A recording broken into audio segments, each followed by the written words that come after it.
this thing, and that doesn't take a whole lot of labor hours. Whereas if we're going to grow kale or tomatoes on that land, that's going to take a lot of time to be planting and to be maintaining and to be tying up our tomatoes and to be harvesting each of those. Mm-hmm. What do you have to say about the labor? Well, have you actually worked an acre or two of organic plants? Yes. Do you know? Okay.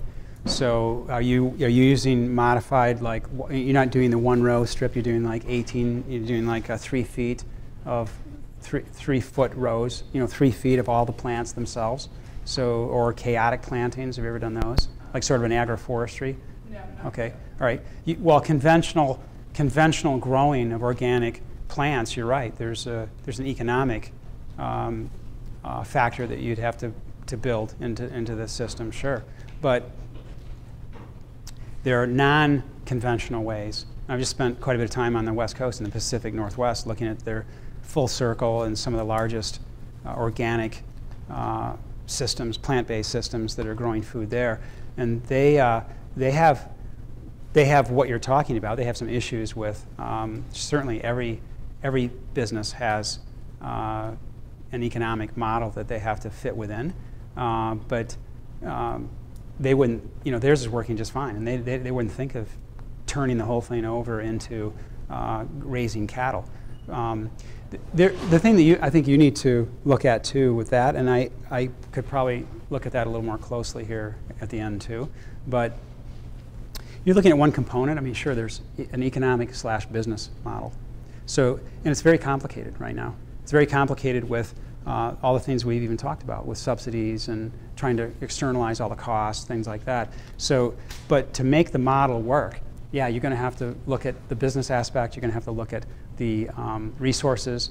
You're going to have to look at labor. You're going to have to look at management. Sure, I mean, you're looking at it from a business standpoint. Sure, there might be some give and take on that. But I can tell you this much: there are many, many more laborers out there than there are resources.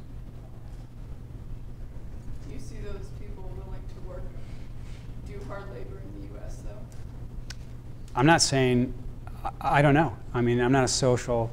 I haven't worked through the social aspects of that. I think what I'm trying to get at though is that we're talking about producing food, eating food that is in the best interest of our planet.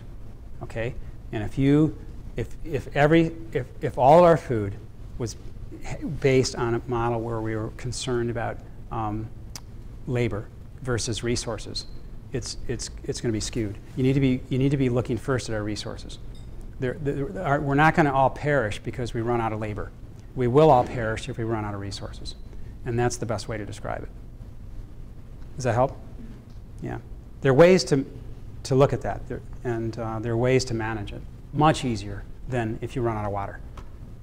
I mean, there's no economist or business professor in the world that's going to help you with your 1 acre or whatever you have if you run out of water. So, whereas they can help you build the model, working on labor and cost of labor and management.